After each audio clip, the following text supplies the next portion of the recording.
Wilson. Here. Boers. Here. Bowman. Here. Sellers. Here. Nixon. Here. Chair West. Here. Next up will be our invocation, followed by our Pledge of Allegiance. James Simmons, go ahead and come on up, please. James is I'd call you the lead pastor. You are the pastor of the Contact Mission Church at 48th and what? 1529 West 49th Street, just west of Highway 75 and just north of 51st Street. So go ahead and tell us a little bit about yourself if you'd like to and your One second. church. Can you check if that mic is on, sir? Should be green. It is now. Okay, thank you. All righty, go ahead, Jamie. Yes, senior pastor of the Contact Mission Church of Christ in West Tulsa. And so just wanted to thank you so much, Chairman West, and the rest of the council for this opportunity. I was mindful of Proverbs 1:7 that says, "The fear of the Lord is the beginning of knowledge, and the fools despise wisdom and instruction." And in Psalm 111, "The fear of the Lord is the beginning of wisdom. All who follow his precepts have good understanding." And I thank you so much for this opportunity and how this council seeks to follow wisdom. So if you would, join me in a word of prayer. Let's stand for the prayer and we'll remain standing for the pledge. Gracious God, source of all of our wisdom and understanding, and giver of every good gift, we come before you with a grateful heart. We thank you for the privilege of civil service, for the trust of the place in this commission, for the freedoms, the resources, and the opportunities that we have here in Jenks. Thank you, Lord. Lord, we thank you for those who have worked before us to build the roads, homes, and schools, and the infrastructure here in this great city.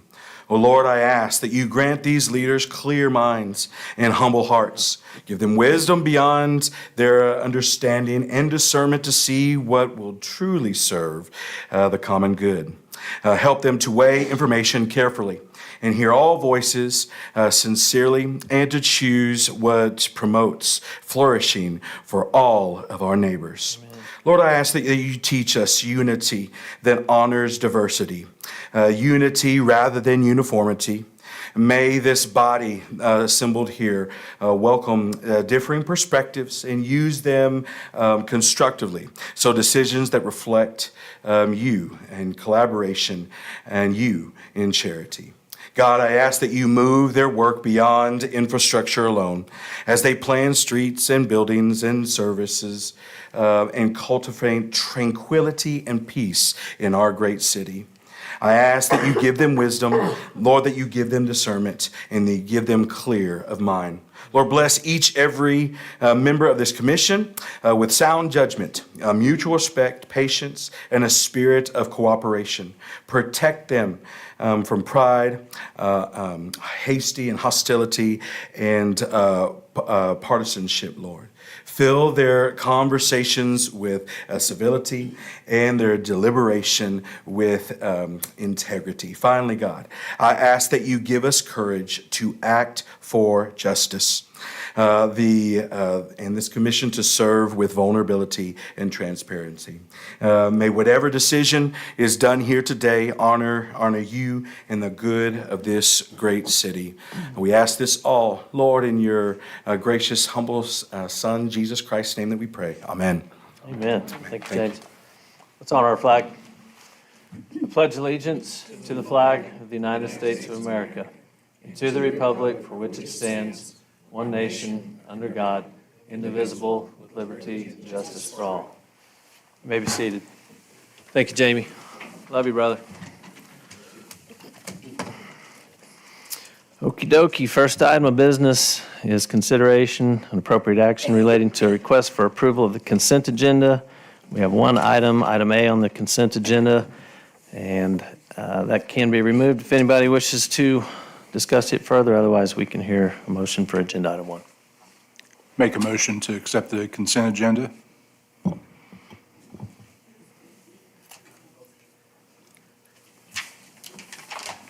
I second that. Brandon, let's vote, please. Wilson. Yes. Boers. Yes. Bowman. Yes. Sellers. Yes. Nixon. Yes. Chair West. Yes. Item number 2 will be pulled.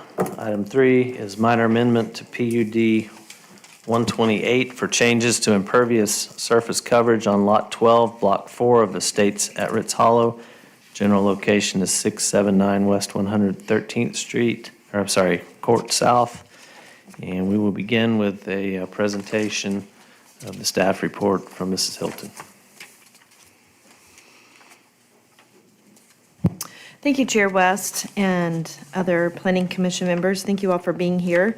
I know at our meeting in January, I said we did not have any applications, and that, in fact, was true.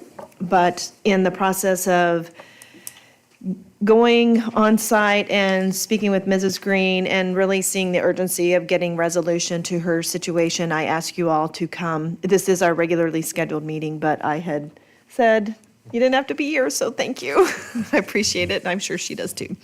So the conversation before us this evening, I brought this case to you all. Ms. Green did not make an application. I made the application, so to speak. So this would be a minor amendment to PUD 128, and that is the Estates at Ritz Hollow, and they are generally located south of 111th and west of M. And on January 22nd, so just a few, week before last, I met on site with Ms. Green, Anthony Wilkins, our city engineer, and the deputy chief building inspector, Vincent Ortegon. And we walked the site, we walked the property, spoke with Ms. Green. Vincent, Mr. Ortegon, the building inspector, did go up and look around, and they have provided their conclusions. They came at the very late hour today, so you did not get them via email, but I think I gave you Mr. Wilkins. I can't remember. Do you have a copy of Mr. Ortegon's as well? Okay, so I gave you those. This project started all the way back in 2021. We may have even had meetings prior to that because the approval was done in April, so it could have started as early as 2020. So here we are, 5 years later, and Miss Green was one of the first homes, maybe the first home into the subdivision. I don't know exactly. So my role as the planning director, I get out, I drive around as often as I can, but that usually equals once maybe during the construction process. I just like to go and just see what's going on. The inspections department has certain responsibilities. The engineering department has other responsibilities. And once the zoning is done, and the building permits are issued, the infrastructure's been accepted by city council, the property has been platted, I really pass the baton on to the other elements of the development team, which is engineering and inspections. So in this case, I will say there was a minor amendment in 2023 where we amended the front yard setback, and we also amended the plat to match that. If you look on page, 6 of your packet, this was a chart that was originally in, or a variation of this chart was originally in the amendment number 1, and I added amendment number 2. So this question before you this evening is very specific to one lot.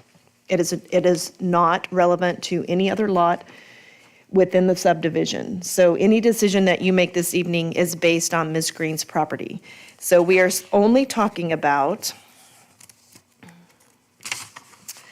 I'll try to be specific here.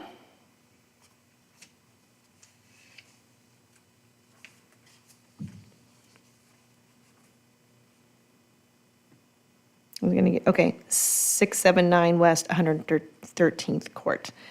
So this is Lot 12, Block 4. So there's no other lot under consideration this evening. What you are talking about, what you're choosing is relevant only to her lot. So I just want to make that abundantly clear. So any amendment that's made does not make allowances for any other yard, does not make allowances for any other homeowner, property owner, developer, nothing. This only applies to Ms. Green's property. So when you go through here, I put livability space per dwelling unit, and then it says UDO impervious surface coverage. So in our zoning code, the amount of area that is not a hard surface and impermeable is you're allowed to have 60%. And we talk to our developers when they come through and say, hey, it's very common for people to want a big house, a big pool, a big shed, or a cabana, and a hot tub, and it goes on. And that equals to about 90% hard surface. So we have that conversation in advance, knowing that it's possible that they're going to want exceptions. So in this case, without any actual math being done, I would like you all to circle that number that says 90%. And I want you all, I'm going to read from Mr.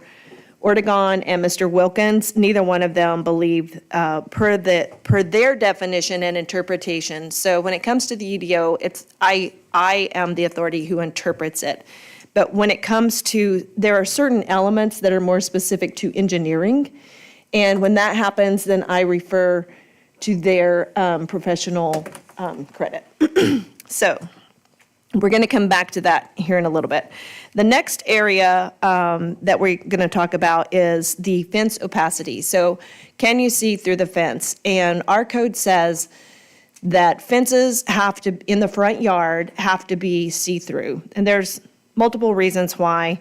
I think if you just want to boil it down to neighborhood ethics, it's just friendly, right? To be able to see someone's front yard, their, access, et cetera. So as long as you're not and they don't want you to have any site constraints. They don't want you to make it hard for people to move around the neighborhood and easily run into your fence, et cetera.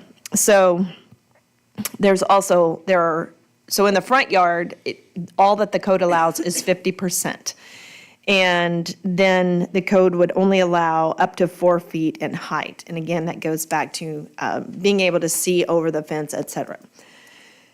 So when you come down to 16-65, fences on lots with single-family uses, I highlighted in blue. So everything in italics down here is straight from the code.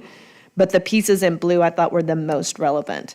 So it says fences in front yard and or exterior side yards. The height in the front yard shall not exceed 4 feet. And I said in my staff report that I would make sure and measure, but by the time I got the staff reports done and the agenda posted, I had too many meetings back to back that I never went out and measured. So you may be able to ask the applicant, or I'm the applicant, but you may be able to ask the homeowner and they would tell you. But my recommendation is whatever is there, I'm asking you to accept it for what it is. And I don't believe it to be over 4 feet. If it is, it's just the immediate corner. The materials used on a fence, and so it talks about in red, a non-site barrier construction. So the nice thing about the fence that exists, it is a stucco fence. It is 100% masonry. You cannot see through it, but it's only 2 feet tall. So you can, a toddler can see over it for the most part. It's a very low fence. And it fits the design of the home. So the materials used can be, it tells you what you can use or as approved by the city planner. So in this case, as I have already said, I have recommended that no action be taken towards the fence.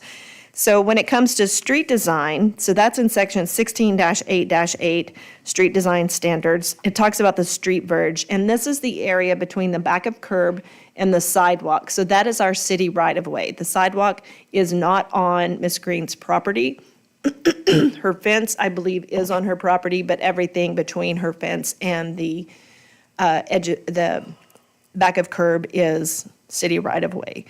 So we recommended when we approved the Unified Development Ordinance that all subdivisions have trees planted, not there yet. So let me just stop here. So street verges shall be planted with turf grass or utilized as a rain garden. So turf grass is not necessarily specific. If you Google it and search it and blah, blah, blah, it could lead to some questions. I think it was expected. We live in Oklahoma, and it is highly irregular to see artificial turf in a residential neighborhood. I think that in our next conversation, we'll discuss that it's probably going to become more and more appealing to people. But in this case, that area is to be planted with turf grass or utilized as a rain garden. So in this case, that area is covered with turf, and in my recommendation, which you'll see in a little bit, that's the only thing that I recommended be adjusted, and that in our city right-of-way, that be removed. And I'll go through the recommendations.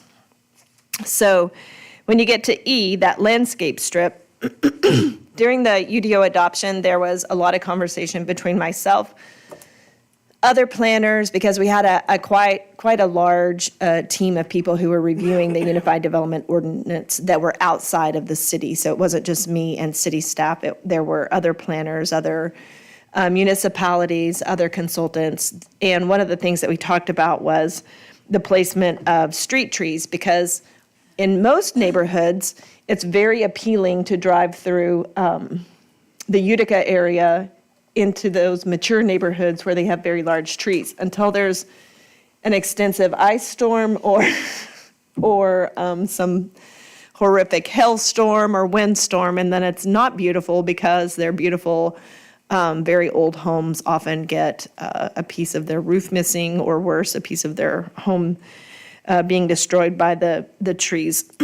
So, but in an effort to want to have street trees, we said, hey, a minimum of one canopy tree shall be planted every 40 feet. And that gets a little bit tricky, because in a lot of our neighborhoods, the lots are 55 feet. So then that means one lot maybe got one tree and the next lot gets two because of spacing. So most of the developers, we talk about that during the PUD process, and they just make a blanket statement that every lot will have one tree. In this case, there was no tree planted because of the on the property line. So between the back of the sidewalk to the edge of the property line is paved or turfed, I believe. So we'll look at that in just a minute. But no tree was planted.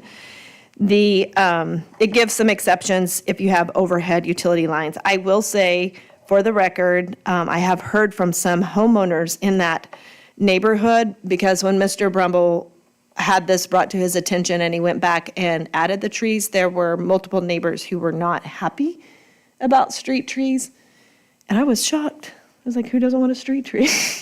So that was an interesting conversation and very, very surprising to me. So that's something that I will absolutely point out to developers in the future, but something for you all to think about if you ever want to point it out to me that you would like to have a conversation and maybe amend that part of the code to be more flexible or to be more absolute, whichever direction you all would ever want to go.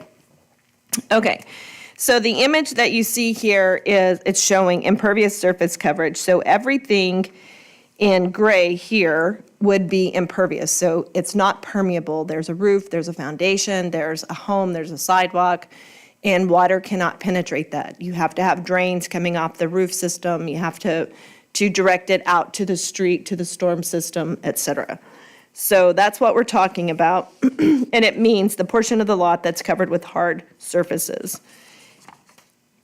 Okay, so if you look at page 9, this is the first glimpse we get of Miss Green's home. And there is a brick courtyard that does have sand underneath it. And then, Brandon, can you zoom in? Let's go to the lower image, I think. It shows the most. So you see the street verge, and that was back of curb to the sidewalk. So that is the city of Jenks property. And then you have the back of sidewalk to the property line. I'm not 100% sure where the property line is. But that would be where the street tree would have been planted.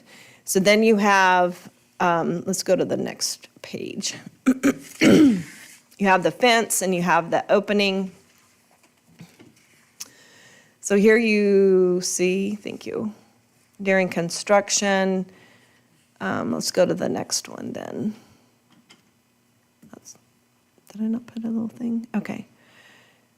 So you can see Ms. Green's home is the tile roof near the end of the cul-de-sac on the north side of the street. And can you zoom in a little bit more, please? This residential neighborhood is getting ready to the developer is getting ready to turn the subdivision over to the HOA, which is another whole conversation, which I probably need to bring to Planning Commission sometime just as a conversation. So you can't see a lot. You can see like there's a pale pink area where the bricks are, and then there's a strip of turf in the rear yard. So what we did is, this was brought to our attention probably, I would say maybe last summer, late summer, maybe at the first time that we heard about it. I think that I drove through the neighborhood early on and thought to myself, what in the world? That's not allowed. That's what I thought. And came back, talked to the building inspector, and here we are 6 months later. It did get built. It did get completed. So everything escalated in December of 2025, which was just last month. Basically, it was a month plus a couple of days.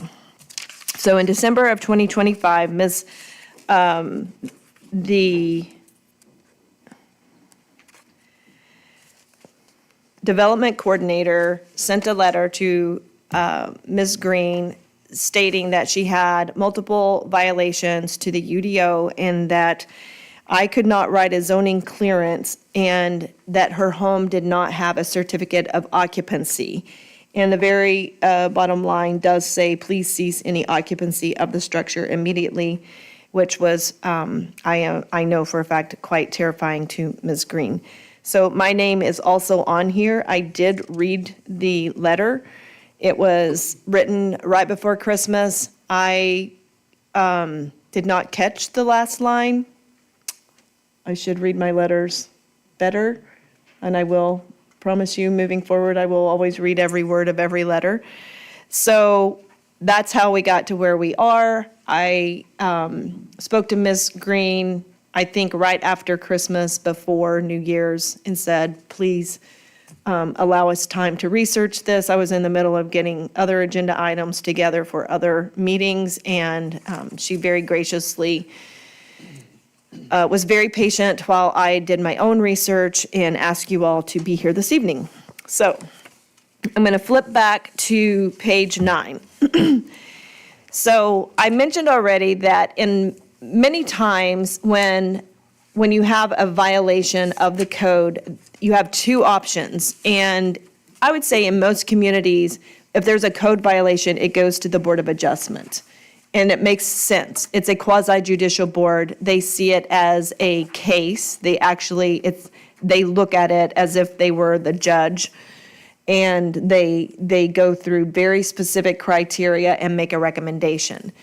In the city of Jenks, at least for 4 of the almost 6 years that I've been here, we have done almost 100% of our code violations through the PUD amendment process. That is for a couple of reasons, but one of the reasons, is because it is an easier record to track, right? So if someone has a violation and they are trying to borrow money to either refinance their home, or I want to buy a home and it has a violation, it may not show up until we're down to the end in the title work, and then it's a very big deal to get it amended. You go to the Board of Adjustment. If you don't, if their decision is not favorable, you have to go to district court. If you go through the PUD process, I would ask that you all would think very selectively. And that's why I stressed very early on, this is specific to this lot. And if you were on the Board of Adjustment, some of the things that you would consider, but I think that they're still very applicable to your role here tonight. So there is no, this does not go to City Council. This should not be a political conversation. This is a conversation where someone has violations. We need to find a remedy. I'm asking you all to make a recommendation and to approve and help her to move forward with a remedy. That remedy either clears her title or there would be an issue. So I'm asking you to find a way to make sure that she has a clear title moving forward. So staff is asking Planning Commission to hear the case and make a recommendation based on the following considerations. Does approval of the limited modifications of the UDO to Ms. Green's property cause substantial detriment to the public good? So a lot of times, someone may actually have done something on their property that would be dangerous or would be unlawful in a sense that it could cause harm to the neighbors, to the neighborhood, to the public good. Does it impair the spirit, purposes, or intent of the UDO? So if you decide with the recommendation that I made, or you come up with your own remedy, which it could be some other variation to get her title cleared, does that decision impair the spirit, purposes, or intent of the UDO?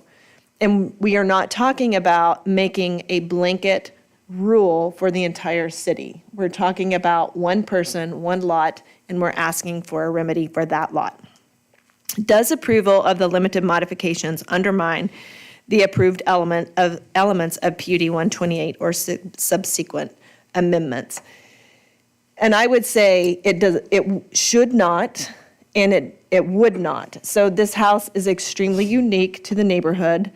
There are no other stucco homes.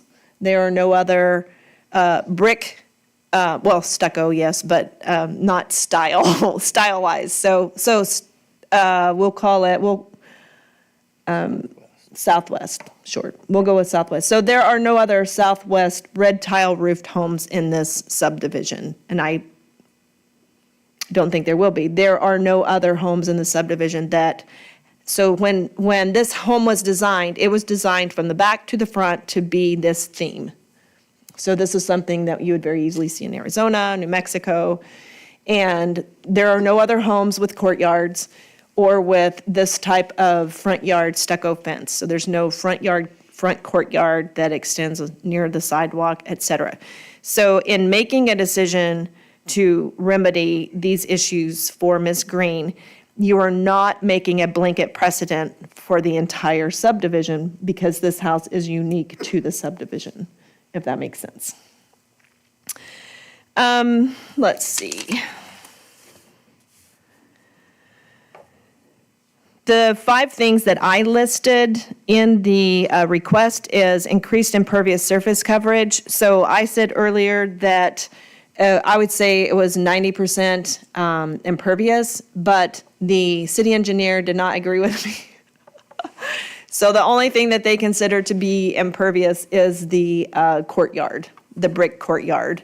And they will tell you if in their report that brick courtyard actually was designed, built, and drains probably better than most yards were the exact words that they used because of the engineering behind the implementation of the courtyard.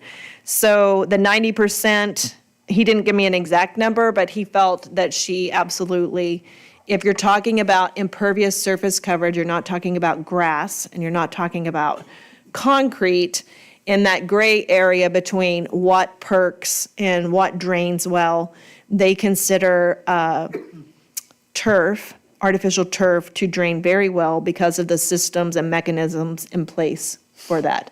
And the rock areas, et cetera, they believe, based on their inspections, that she absolutely meets the impervious surface coverage, and so they do not feel that that is an issue.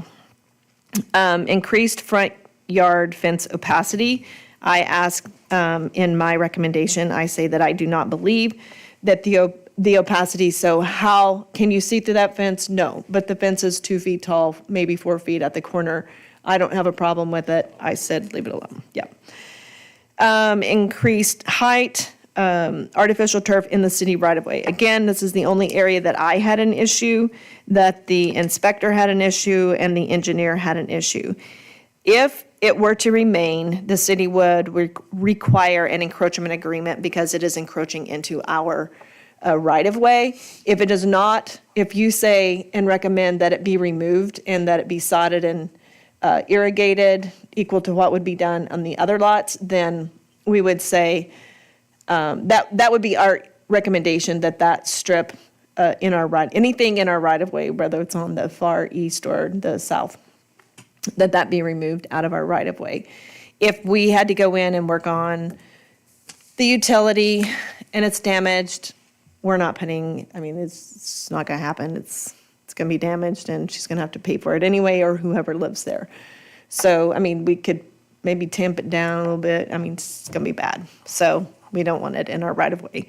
And as a standard moving forward, we would not want any home to have turf, and that goes for commercial also. And I think that's, we can talk about that and get your feedback for sure. But right now, staff is leaning towards no turf in our right-of-way. So, and street trees, we're willing to let it be. We don't want a street tree in the verge. I went round and round with the city engineer when we came up with the UDO. I said, put it in the verge. They said, no, it's too close to our utilities. So we compromised and said back of curb of the sidewalk, so to speak. And there is no room in here for that, so unless you put it on the edge, but I just said we can waive that. That was my recommendation. You have the original PUD, you have the amended PUD, and whatever is decided tonight will become another amendment and will be filed with the county as an amendment to the PUD. The letter that was written is on page 38. This one came from city staff. Mr. Rush wrote it. I read it. I take full responsibility for my part. The irrigation is here, the papers. This has been looked over by the city engineer. We saw it firsthand. They did their own inspection and had no problem with allowing the turf outside of the right-of-way, the pavers, and the balance of the things done for this home to remain as is.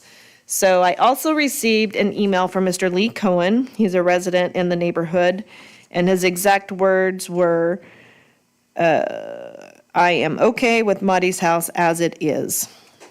So there's that statement. He wanted to call and be a part of the conversation tonight, but state statute does not allow for that. I received emails from Mrs. Montgomery. I will let her share her thoughts with you. The case, I just want to remind you that there are very specific things that you should be considering. I do not believe that this sets precedents. The email from Mr. Ortegon says, I have found that the permeable surface area was found to be satisfactory and allowing sufficient drainage to satisfy the requirements of the code and the permeable surface coverage requirements of the UDO. I am comfortable with suggesting to allow a one-time only variance to the property located at 679 West 113th. He also stated that a home being occupied prior to receiving a CO is a minor matter that often comes up and is easily resolved. I will say for the record, Ms. Green was not required to move out of her home at Christmas, so. Oh, this is one okay, I thought you might not have it. You can pass it around if you want. I'll pass it this way, then you can pass it back down. I printed off comments. I think this one's for the next item. Let's see. Okay, that was very long, but I think that is everything I had to say. Oh, no, where's the one? Okay, Mr. Wilkins gave his letter also. So that is the letter that has the little Outlook icon. up at the top. And I'll just skip, I said, so what's your summary? Like, you just tell me the highlights. So based on documented artificial turf performance, installed using industry installation standards, the artificial turf system installed at this location, and he gives a location, meets the definition of a traditional pervious surface. So that was his, after much beautiful language about how he got to his summary. I'll pass that down.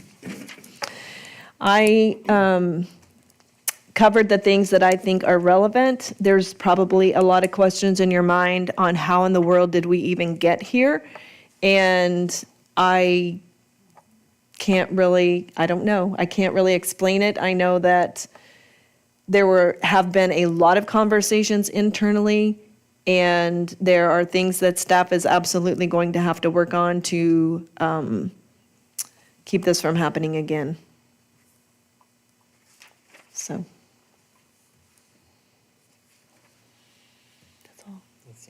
Yeah. It's like 35 Okey-dokey. minutes. What a mess. Questions for Mrs. Hilton?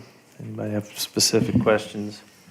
I don't have any questions, but I asked Ms. Hilton today, I am actually going to be the insurance agent for the HOA moving forward. So I just wanted to state that. Ms. Hilton told me that that doesn't really affect this conversation, but I wanted everybody to be aware of that. Thank you. Is the builder and the developer one and the same? Yes. Okay.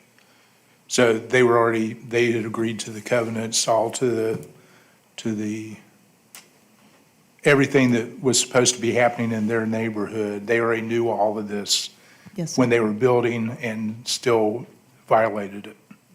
Is that correct?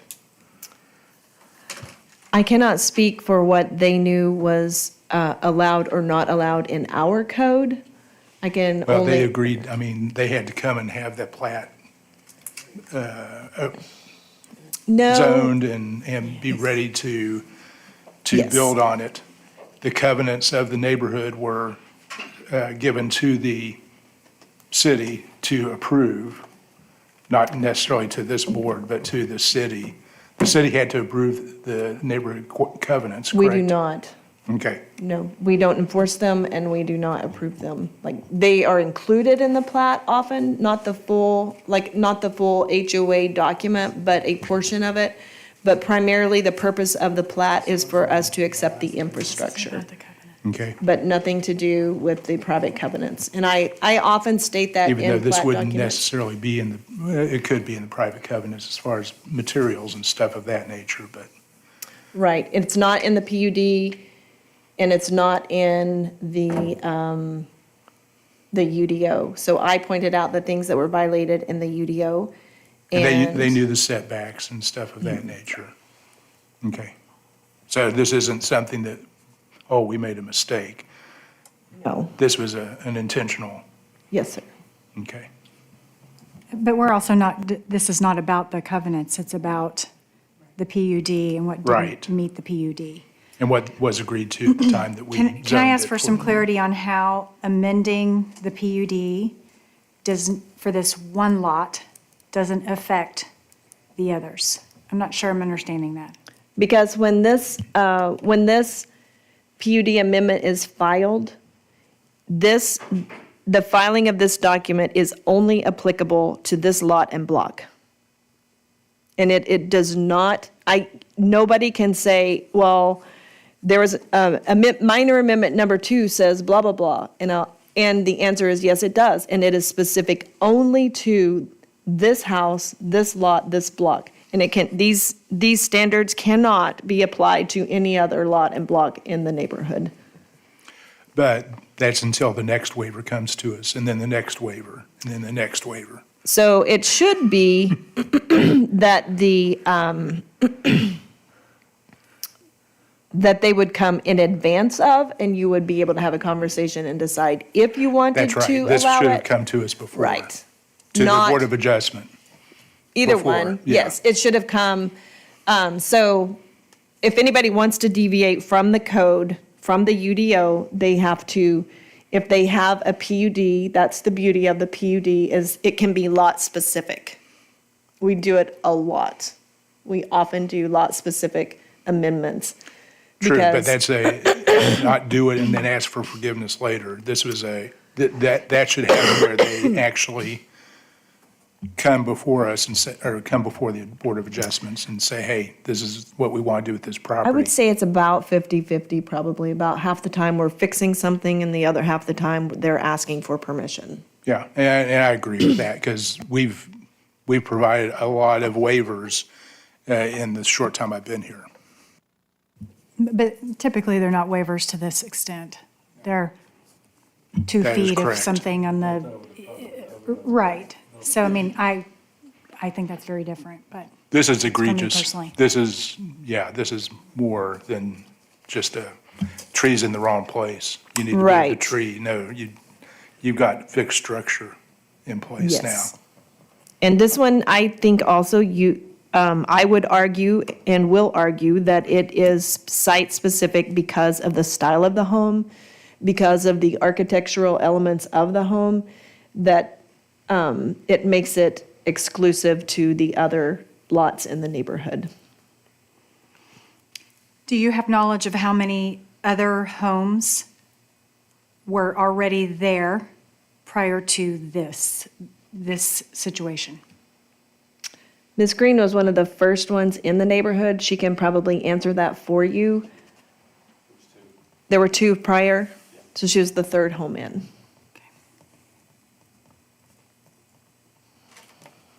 I knew that at one time, but I did not. It's like, I don't remember now. I knew it was early, but I wasn't sure.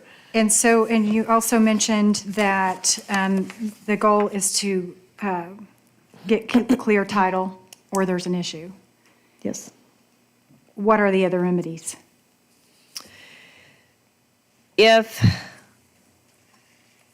Well, you could make her undo everything and meet the code fully. You could come up with some other version, and then where she would have to do some things and not some things. If she does not agree with that decision, I have recommended to her that she would need to appeal to the Board of Adjustment, appeal my decision to bring it to you all, and say this should have gone to the Board of Adjustment, Okay. because it would not go to council after way, this. either way, So okay. this is the final body, the one and only body right now. So if the remedy was was something that was unfavorable to her, then that would be something that she would need to, she would have to talk with me, and I would recommend that it go to Board of Adjustment to basically overturn your decision. Is there, currently in place, there's a temporary certificate of occupancy. Yes, ma'am. Is that an option in order to make any corrections or do anything that we decide tonight? Can there be a extended temporary certificate of occupancy so she does not have to be displaced if corrections have to be made? The CO, really, it would boil down to the chief building inspector, and he can decide. It's my understanding that he can decide. Now, we've made it known that there are UDO violations, and because of that, so the way I sign off on building permits, I don't normally see them. I think my name gets signed. Like, I don't normally review building permits. They just, there's a place in there. So when the building inspector goes through everything, they have looked at it based on what they believe to be the relevant parts of the code. And if they believe that it's all well and good, my name gets plugged into the system as I've approved it. I don't physically look at those. At the CO? Right. No. So I do physically sign the COs, but not the, but I haven't looked at it again. I'm making an assumption when I sign it that the other departments have done all of their due diligence and that the PUD has been, like, I do not have the manpower to approve every single building permit that comes. But it is an option that, or a possibility that an extended temp CO could be put into place to keep from displacing someone while, if Oh, a she will correction not has be to be made. displaced. Okay, I just wanted If there's a to correction make to sure be that's made, clear. Ms. Green will not be displaced. I can Okay. guarantee you that right now. That will not happen. Okay.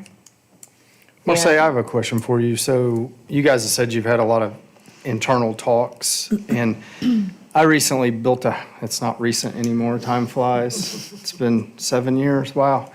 We built a house in Jenks, right? And I feel like Tanner Rush was at my house every day inspecting it, or at least quite often. Has the city decided to put something in place to make sure something like this doesn't happen again? I think the biggest I thing. mean, where was the disconnect? Because I mean, like Tanner was at my house literally once a week, making sure everything was done Right. right. I think the disconnect is applying the UDO standards to the residential development. I don't think that was previously done. So we've only had the UDO, it'll be 4 years now. 2022, so it'll be 4 years in April. So we've had it for 4 years, and there was, prior to the UDO, a residential structure did not have a street verge, didn't have a street tree requirement, didn't have, like, only thing they were gonna look at was the private covenants in the plat and whatever language was in the plat. They didn't even go back to the actual PUD document. So, what we didn't realize is that nobody picked up the torch until we had this is not the only one. You've seen a couple of them, but there are probably even more out there. So it wasn't a situation like SoCo, right, where someone's like, don't worry about it.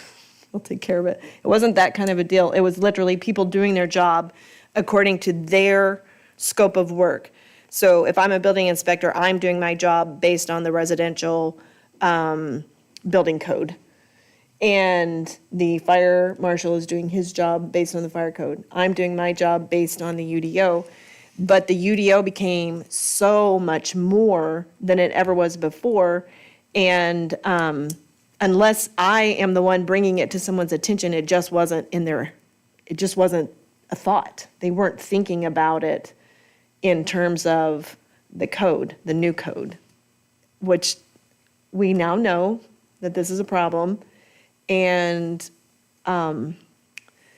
we understand where the hole is, and we have some plans on how to get that corrected moving forward. It doesn't mean that we don't have a couple more cleanup jobs to bring to you. Sorry. Marseille, is the letter from Mr. Rush, is that the city's official position right now? The correction of the The notice of UDO, violation?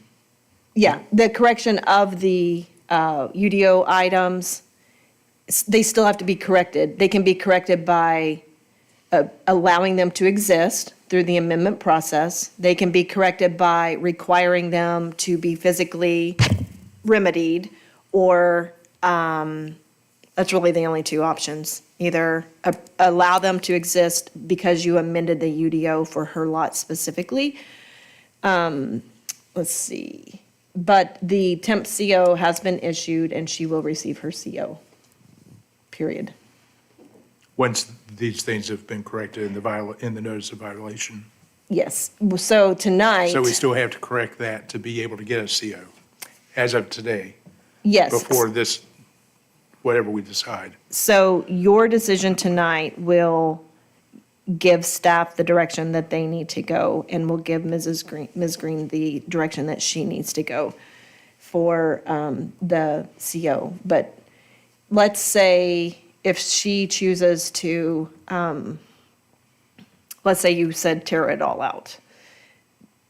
She's going to get her CO. We're not going to not No, allow her a understand, CO. but she'd have to tear it all out to get the CO. I would leave that up to the building inspection department. Okay. I'm not going to make that decision. I don't issue the COs. I sign off on them. But I would know at that point that there was a remedy in place. They'll get to you Gotcha. to say. Just didn't know.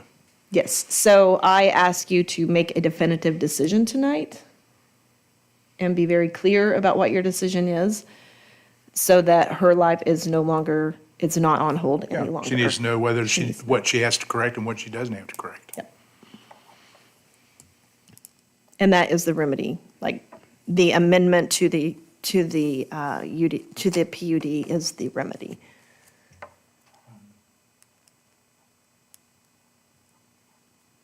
There can be action within that, but that is the remedy. What's that? I've got some questions too, if y'all are finished. Brandon, can you zoom in on that top picture?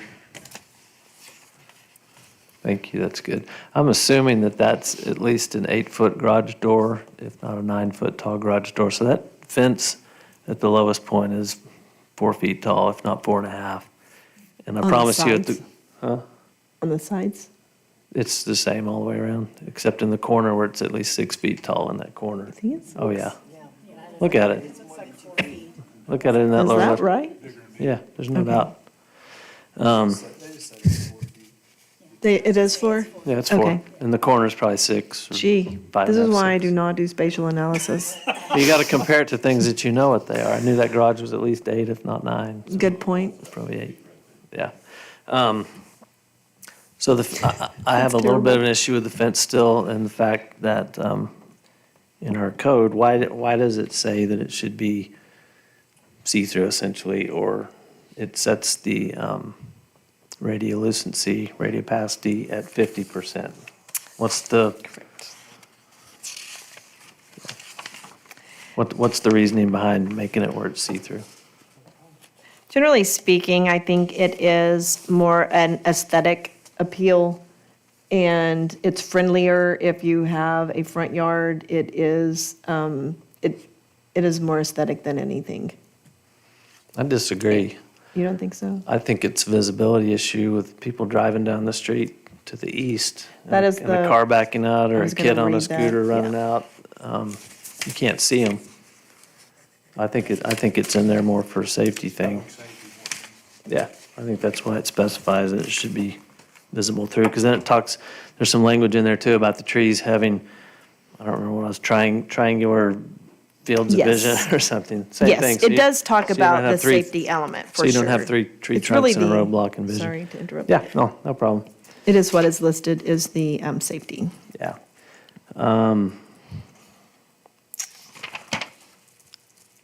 Clear This vision is triangles, that was the word. Clear vision triangles of tree placement, yeah, yeah. Those are some expensive words. Then I had a question. This was the first time I've heard the term street trees. And I thought I read in here that this street verge is the area between the back of the curb and the sidewalk. Yes. That is on page 4. Yeah. And it does say 5 feet should be located between the back of curb and the sidewalk. So we're talking about that strip of turf between the curb and the sidewalk Yes. to put a tree in there. And No, the tree then goes on the landscape strip, which is on the other side between the sidewalk and the property line. The tree goes on the Okay, other side of on the the other sidewalk. side. That's So where that's the the city landscape engineer strip. would not let me put the trees, is in the street verge. Good. Okay. That's because you're going to crack all your concrete in I a couple know, years I and know. It was a big old whatever else is in conversation. there. Okay, good. And then I need to have I've been going back and forth trying to figure out this. What's the goal of restricting new developments to have a maximum impervious surface? Why do we want to say this is all of the impervious surface that you can put on this piece of property? Part of it is engineering and the other part is aesthetics.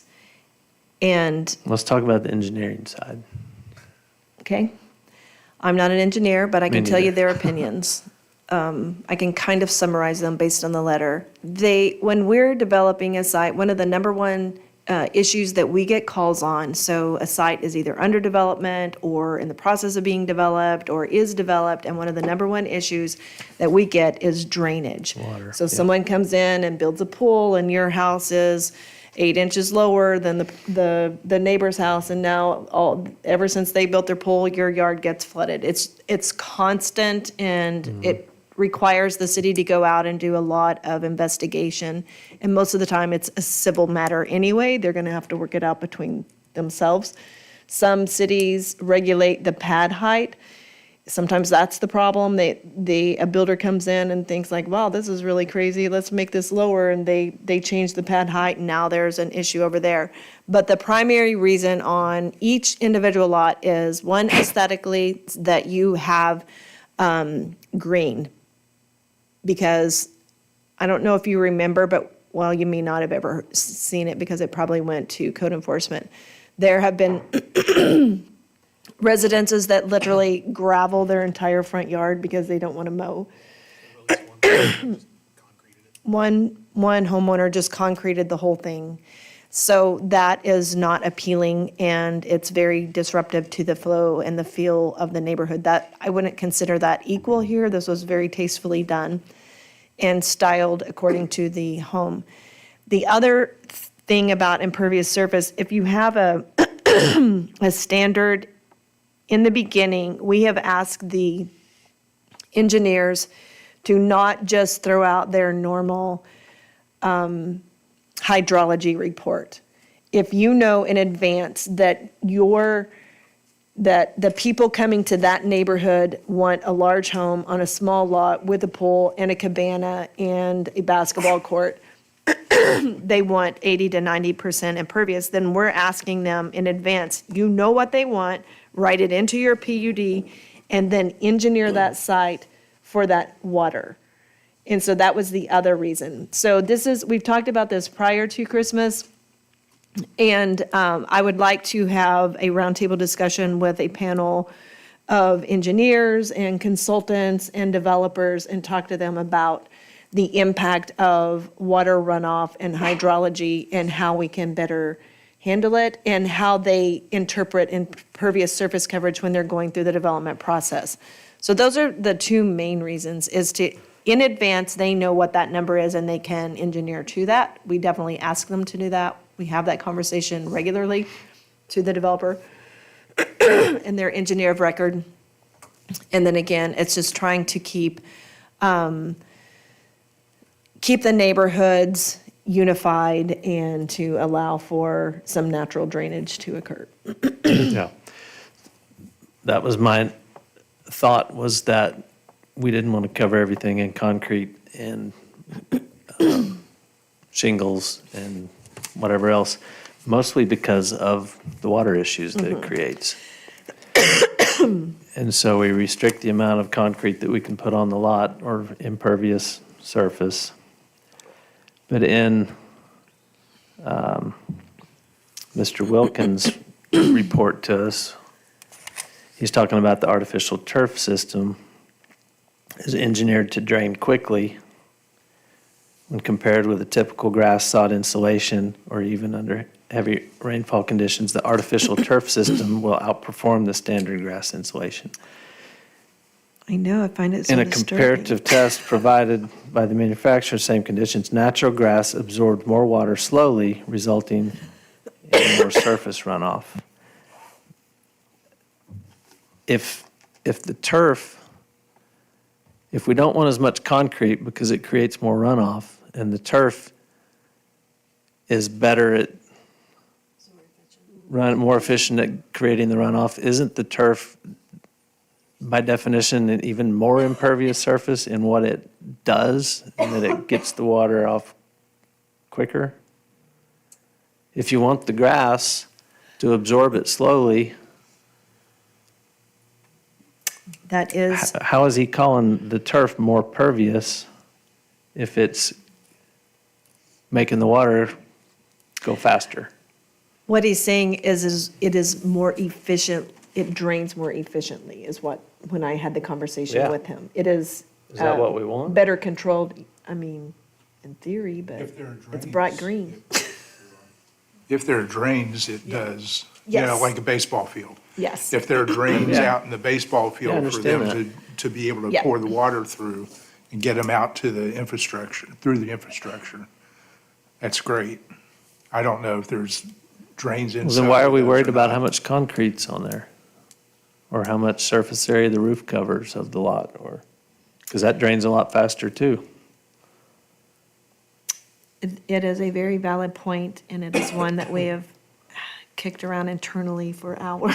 Yeah. Because I like grass. It might be the displacement versus the drain, like, you know, if the concrete area is going to be runoff to some other, Yeah. Piece of The property. concrete's it's gonna get rained on, it's got a 1 or 2 degree slope to it, it runs off slowly, this goes faster.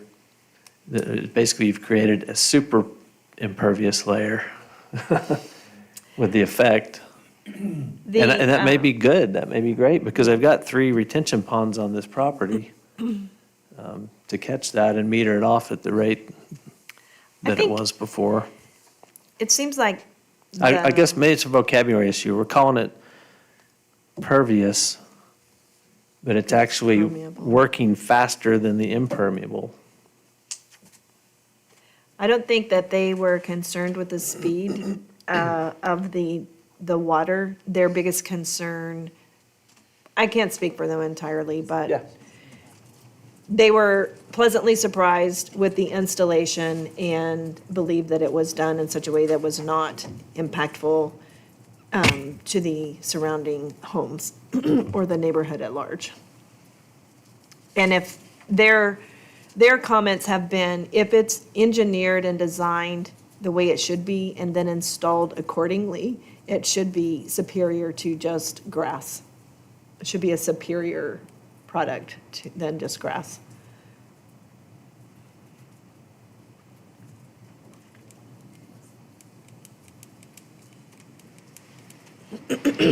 So this does drain, it's designed to drain quickly to the street gutters and then off to the retention ponds, we think. It is, yes. or just to the surface below, not necessarily run off to something else.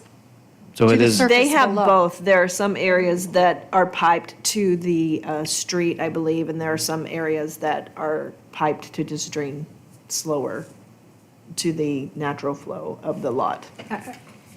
I read it as natural grass absorbed water more slowly than the turf. Yes. So in other words, it took longer for it to Perk. penetrate the surface and then perk into rather than the, the turf. okay.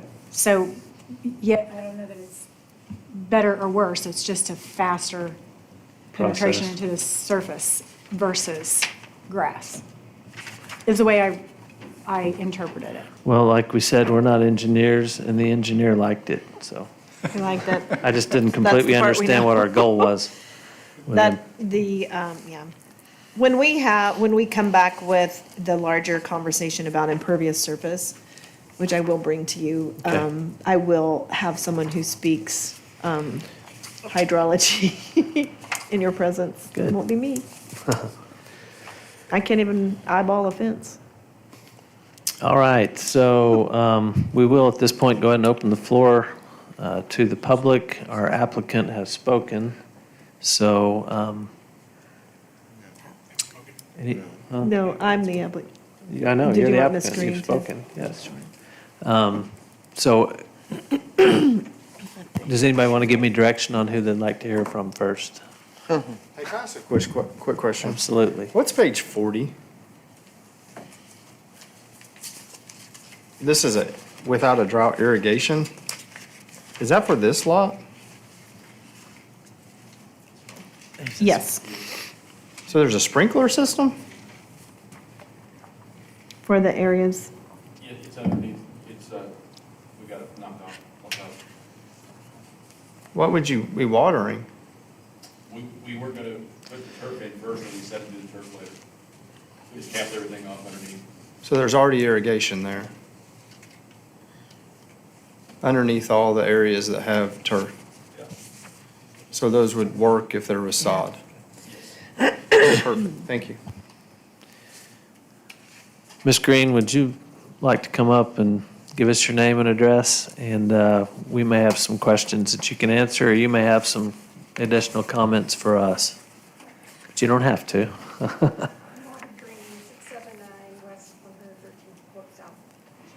Thank you, ma'am. We are sorry at the position that you're in, and we're definitely trying to help you get out of it in the best way that we are able to find.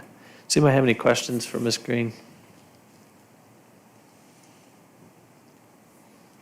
No, I'm kind of with Scott. I'm sorry you're going through this. I will say one thing, you said, I can't remember the man's name, Tanner? I didn't meet Tanner once. I never saw Tanner. Tanner's not in the same position he was 7 years ago. Oh, okay. And only thing I can say is, I didn't know.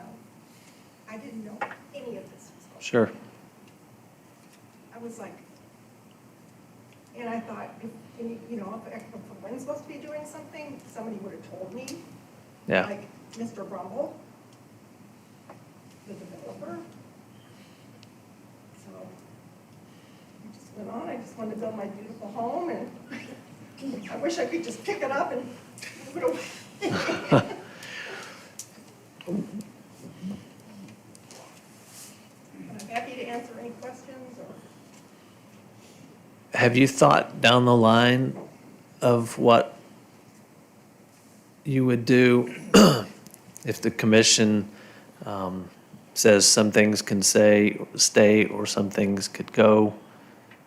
Would you want to, I don't know, have you thought down that thought process? I thought of that, and the way it looks now, it's all, you know, it all matches, you know, it's all, I think it looks beautiful. And every person that comes to my home, or stops by, walks by, they love it. They do, they love it. And one of the main reasons I wanted the artificial grass was because I wanted it to be environmentally friendly. I didn't want to have to mow and water and apply pesticides, you know, none of that. And at the time, I had a dog, and I don't like it. I don't like any of that. And I'm surprised more people don't have the artificial turf.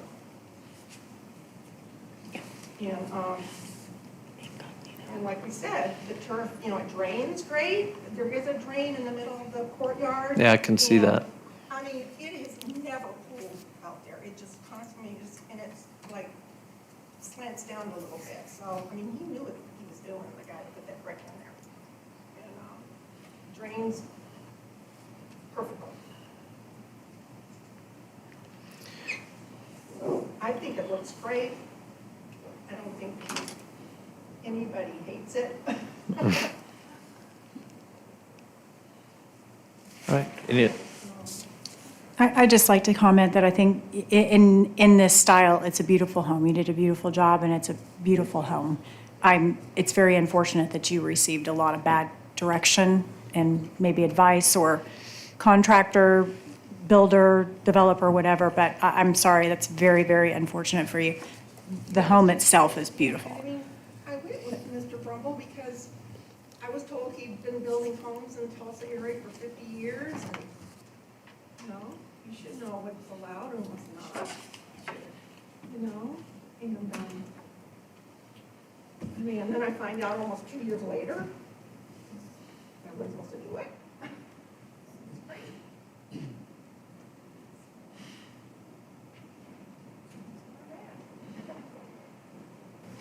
Have you had any conversation if the commission was to say to remove the turf up front? Have you talked to anybody about the cost of that, what it would be to put sod down? All right, thank you. If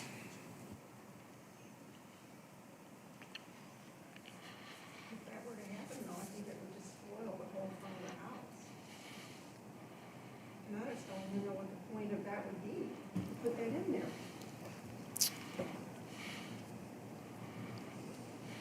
I think part of my reservation in having artificial turf in the city's right-of-way is that at some point, whether it's this location or other locations, if it becomes allowed, the city has to go in there and make repairs to water lines, utilities, different things. At times, they got to bring their backhoes in, they dig it up. And currently, they're able to smooth that back out, put some sod back down, they're good. If there's turf grass in the city right-of-way that's been placed, that changes that dramatically in going back in, and both in cost and time, aesthetics. You got to replace the whole thing, because if you try to patch it, they're different colors now, they faded. I mean, it's a big can of worms. So you ask why would you even want to put grass there? It's not, it does look nice. It's green, it's beautiful, it's perfect, but it can generate some issues down the road for, If that were to happen, you know, I would be willing to oh, I know you would. pull it back. And I have rolls of it Right. upstairs. Right, If that had to be done. I understand that. But that's our reservation. I mean, it's not that big a deal to pull it back. And I've got a great guy. He does golf courses throughout the country. So, Was the fencing installed by your builder at time of building, or after you got in there and then later on it was put in?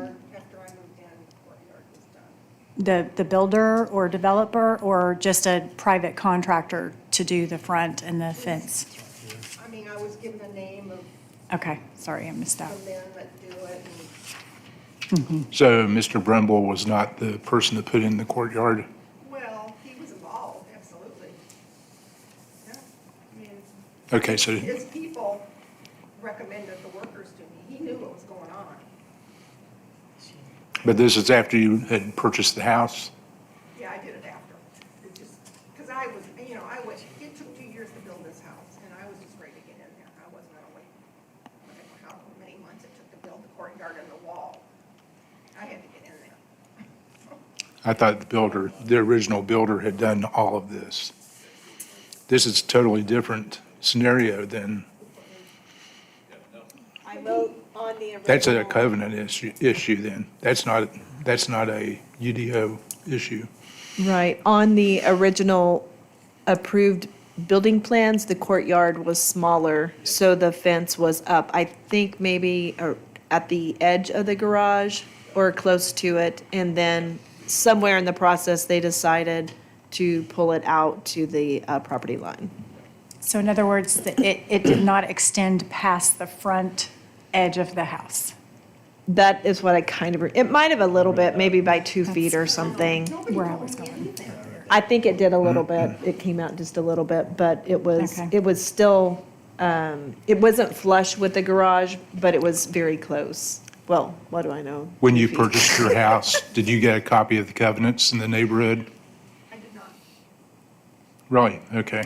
And I'll tell you something else that's really interesting, is at closing at the title company, I was told, when after I got that letter, I called the title company, and they told me that they would have had to have a copy of that document of occupancy if I had taken out a mortgage. Since I paid cash, I didn't have to provide that. So I thought that was interesting.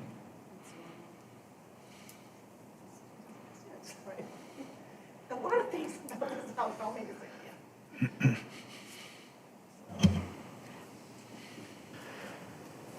Right, any other questions?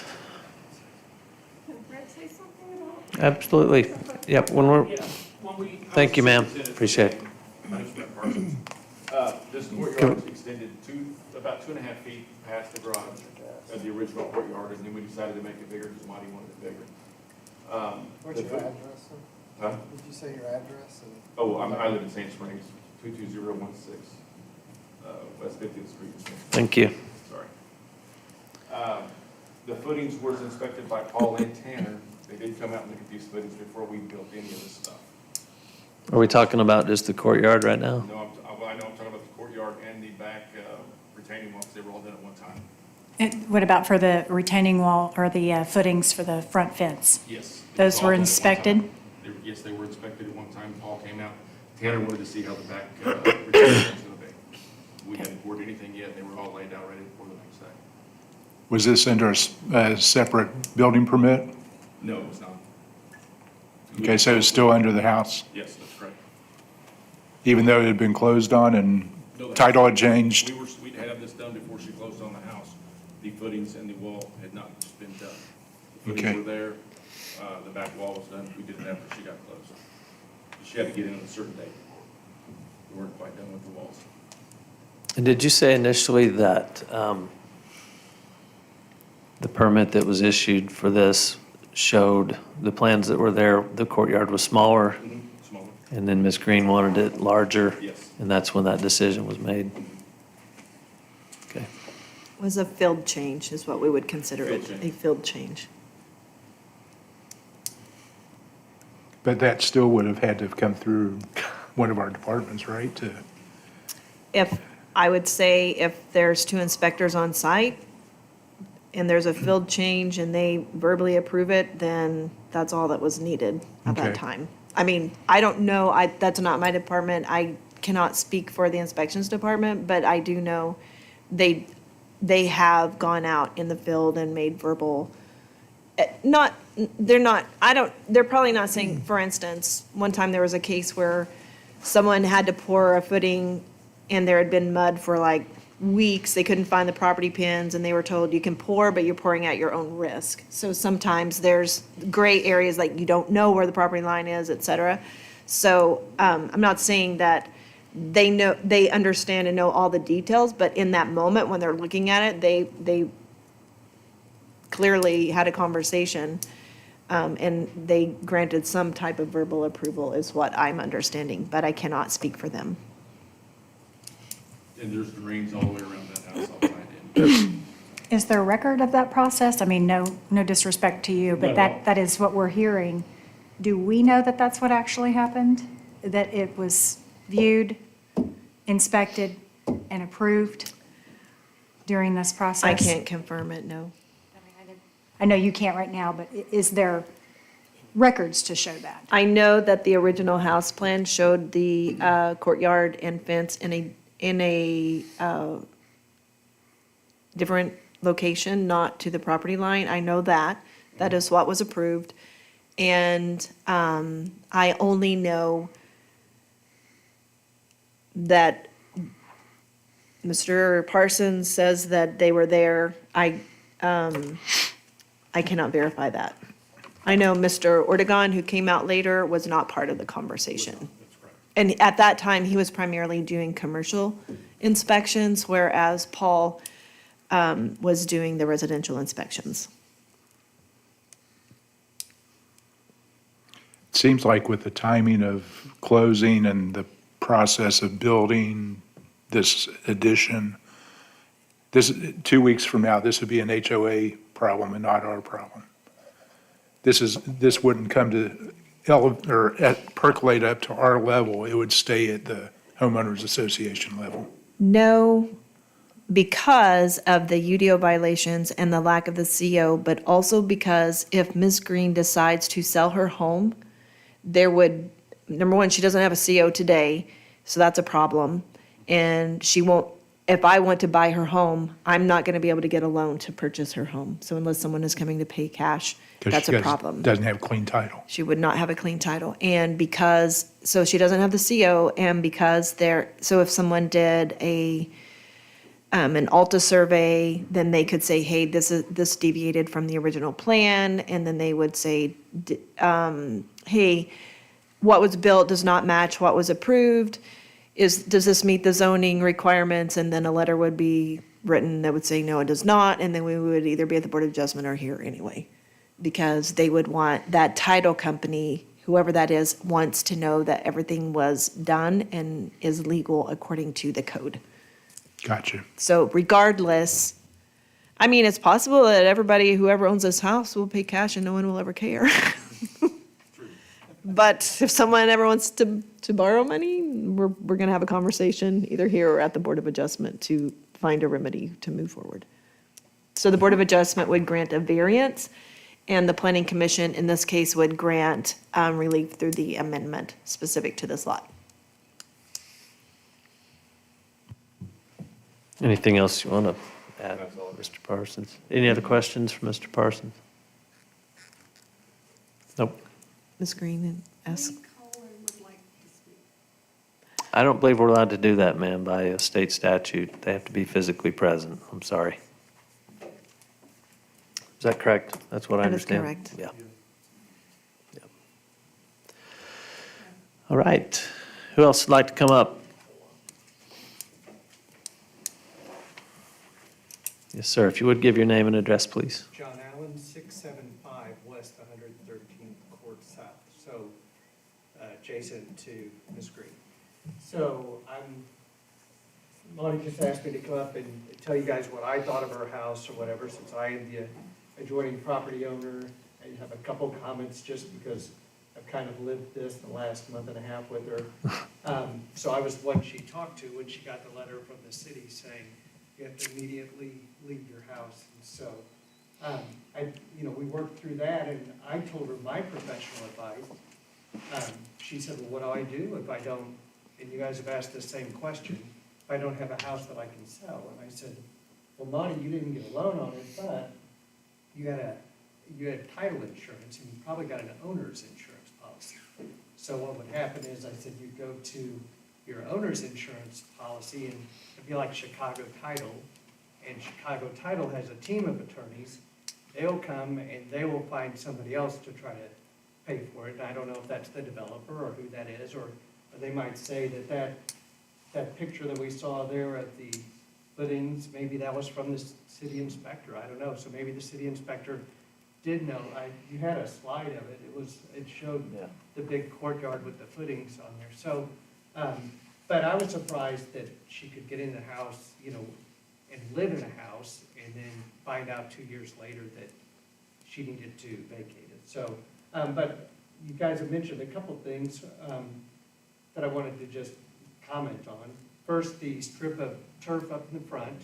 In other municipalities, if somebody, like after the fact, goes in and puts a hot tub over an easement or something like that, the city would come up, if they had to do utility work, they would dig up that hot tub, and they would just put the dirt and grass over it when they're done, okay? And so the homeowner knows they're at risk of that. So in this situation, you could say that she's not allowed to have that, but you wouldn't necessarily have to make her pull it up and put grass in it. She would just have to disclose to future owners that that piece doesn't meet the code, the city code, and if the city were to have to do utility work there, that the homeowner would be responsible for, replacing it, or the city would just come in and put in sod. That's when they would put in the sod. So you wouldn't necessarily have to make her rip it up right now. The other thing I was gonna say is we had some work, that's our house to the right, we had some work done, and so we've had the utilities marked a couple times. And PSO, because of the amended PUD that you guys talked about earlier, they changed some of the setbacks on the amendment. And these are very, very, very small, tight lots. It really doesn't even show it. It shows a little bit better on your aerial, but all the utilities, they've been marked a few times. They're all going right here. That's not to say you might not have something in the future that could go there, but the street drains and then all of the power and stuff goes between our two houses. And then if you pull up the aerial of all the lots in the subdivision, you guys mentioned this, and so I'll just comment on it. Danny Brumble, he said, you need, every home in Jenks now needs a tree. Okay, well, I moved from Tulsa over to Jenks, and I lived at 101st and Yale, and I lived in a very, very treed neighborhood that was, I didn't appreciate all the trees that we had in the leaf season, but these are what you kind of like, you can lock and leave these homes. That's why Lee Cohen's not here today, because he's somewhere else. And so they're very compact, and if you look at the front of these yards, because you guys allowed the houses to be so close to the street, there is no room for trees up there. You are worried about your city sidewalk. I would suggest that you, on some of these homes, for the size of tree that the city asks you to put in there with the canopy size, and I know it's gonna start small and get big, but those roots are gonna be in the foundations of those homes. And so I know you guys were talking about whether you actively enforce that, or, you know, it's just kind of a troublesome thing. I just feel like the tree issue on this neighborhood, I just think that should have been part of the PUD. So I would suggest, if you do something for her lot, just get rid of the trees in the whole neighborhood. There's already a bunch of trees because Danny came and offered every homeowner a tree and started digging up lawns and stuff. And I feel like I've got a ton of trees around my house there, and so I don't feel like I need them. But anyway, that's what I was going to say. I think her house is beautiful. I think the courtyard, I do walk by it a couple times a day. I think you're right on. I think it's 4 foot tall. But I do think I don't think it's a safety issue, except for what you mentioned as far as the car backing out, because from anybody kind of seeing the front of the home and seeing what's going on in the front of the home, it's very easy to see when I walk on that sidewalk and I walk in the street lot. So her front door is very visible, but I do agree with you as far as backing out. Maybe that wall could block some views, but it just feels like, you know, if the city inspectors sat there and watched this whole thing go down, it just felt like a pretty harsh letter to, you know, somebody who's living by themselves right on the day before Christmas. We all agree with you on that, yeah. All right, that's all I have. Thank you. Thank Unless you you. have any questions for me? Oh, I will say the drainage, I did cut my grass right next to her grass, and that turf, I think it has several layers to it or something, because that water never runs off the top of that turf the way it runs off the top of my grass. And so I think that's what they're saying, is that it actually soaks Gets in there better. To the soil quicker. Yeah, so anyway, that's all I got. Thanks. Thank you, John, for your comments. Anyone else wish to speak? Anybody else from the public wish to speak on this item? All right, go ahead and close the floor, come back to the commission, and try to determine what we want to do here. To go a little further with what Mr. Allen said about the safety of visibility with in this specific situation with a gated community, small neighborhood, and in the cul-de-sac, there's not a ton of traffic. So it's not as much of an issue. But I do think that the reason for having the ability to see through a front yard fence is for safety.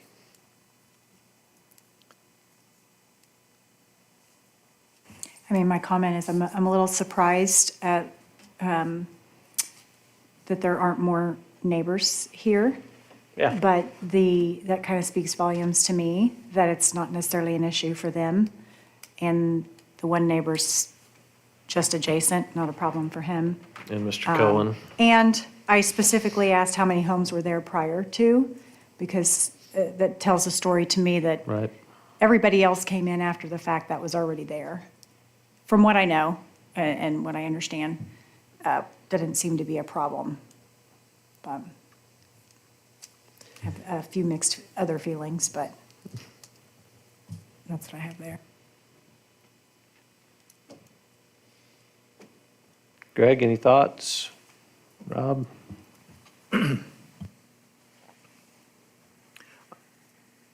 Personally, I think that the courtyard and the fence, I think, is a couple of those things that really we can't do anything about at this point in time. I don't think I think they're very aesthetically appealing. The house is beautiful, there's no question about that. I have a problem with the turf grass in the verge and in the landscape strip. I think in the front of the home, it should be turf grass, or the artificial grass. I think it should be turf grass instead of the artificial grass. I think from consistency with the other homes in the neighborhood and in the city, we have it in our code that you're supposed to plant grass in the front of your home. I think that needs to come out, and I think that needs to be planted with real grass.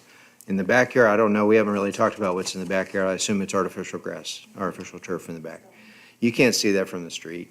It doesn't, This sets it, I mean, it just kind of sets it apart. It's just a beacon, because it's the only one that has that appeal, or only has that feature. And I don't think we want a city full of artificial grass. And there really is no, once we start to, that's the problem with these variances. Once we start to tweak these things, then the next person coming along will say, well, they did it for them. And I think we have to be really cautious with that. So that's my opinion. I think that would be the thing I would make as a change. Obviously, you can't plant a tree in the middle of a courtyard. I mean, I understand that. And also the comments from the other neighbor, I think we can look past that part of it, but I think that detracts from the rest of the neighborhood. I agree with you, Greg. I do agree in the fact that we're not in Arizona where they have gravel or turf. It's not as conducive to our aesthetics if everybody in Jenks had turf in their front yard. I can see in the backyard where it's usually fenced or around a pool, but in the front yard, no disrespect here, but I think it's pretty. I just don't know that it's fitting with the neighborhoods if everybody started putting artificial turf in their front yards. I personally don't prefer it in the front yard. And that is what the coalition of staff came up with in their recommendations as well, was to go with natural grass in the front. And the verge, I agree with you. Greg, I'd probably put it on the on the east side of the driveway as well, just to make it consistent. Correct. When I drove through the neighborhood to look at this house, there was a home right by the first pond, and it had a putting green, what I would call the side yard. I didn't get out, obviously, but is that grass or is it turf? Just like this. Okay. You'll probably see that in the near future. We'll probably have to have a conversation about that in the near future, but it will be related to a larger, more than just that. It'll be. That would almost, I would think, fall, after the fact, after the building process, all of that into the HOA I would think, to deal with after the fact, because To me, it's an amenity like a swimming pool or a. yeah, I mean, if the neighborhood consensus, and I know they can vote that in later with a, majority vote, et cetera, over a certain percentage, et cetera, whether somebody's allowed to do that in the neighborhood or if they're going to make them take it out or something like that. I see this a little bit different because this is part of the, PUD, but not only that, the fact that it went through a process on the approval from city. Unlike putting in a putting green after somebody gets in and lives there for X number of time. That, to me, falls a little bit more under the HOA.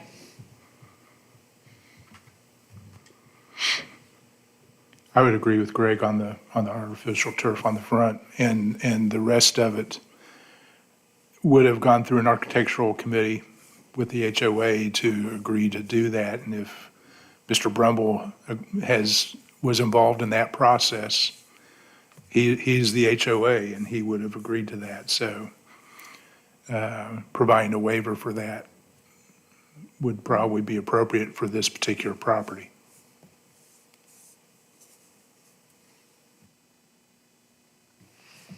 So what I'm hearing is, it sounds like most or all the commission's pretty comfortable with the drainage, the way that it currently is.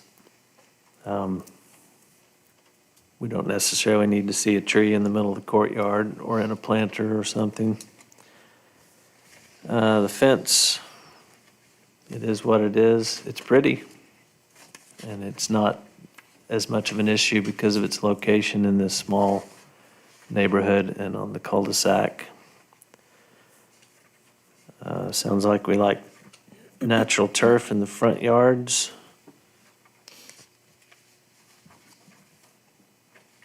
That's what I hear. Does anybody want to make a motion on this agenda item?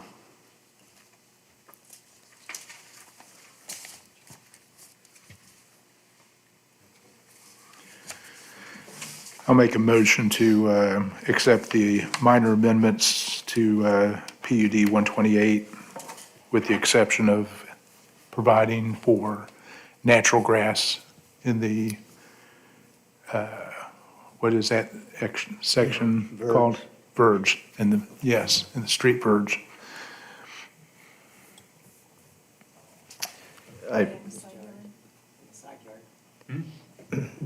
As a point of information, is the strip that we're talking about to the right of the driveway from this picture, is that called the landscape strip?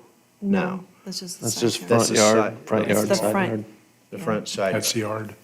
Okay. I would include that as well as the verge in your motion, if you want. So you need to amend the motion or keep it as is? I'll keep it as is. Okay.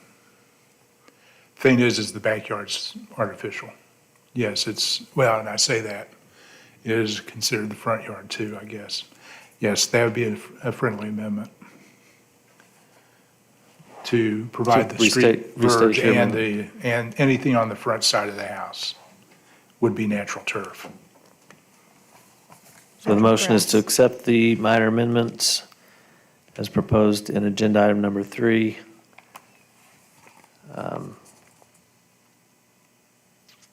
With the exception of all natural grass in the front of the home. Is that correct? That is correct. Okay, we do have a motion I'll second. and a second. Brandon, let's vote, please. Wilson, Yes. Boris, Yes. Bowman, Yes. Sellers, Yes. Nixon, Yes. Chair West. Yes. Motion carries. Yep. At this point, we will take a 5-minute recess, and then we will Point of order. restart our meeting at, Do you want to have a conversation or do you want me to bring it back? You want to just be done? We don't have to and make it so that do it. we have more, It's only 7:40. more information for you and. I'd like to think on the Okay. turf Okay. thing a little bit. I want to look thought they around, might. I want to see. So we will pull agenda item number 4, other business. Any planning updates this evening? We have a lot going on with the downtown. I will be sending out an email highlighting some of the things happening. And we're going to bring in some planters and some pots and let the public touch them, feel them, see them, and make a decision as to whether or not they like them and see if they want more of them. That's it. All right, this meeting is adjourned 7:38. Thank you all so much. And thank everybody that came tonight. Appreciate your comments.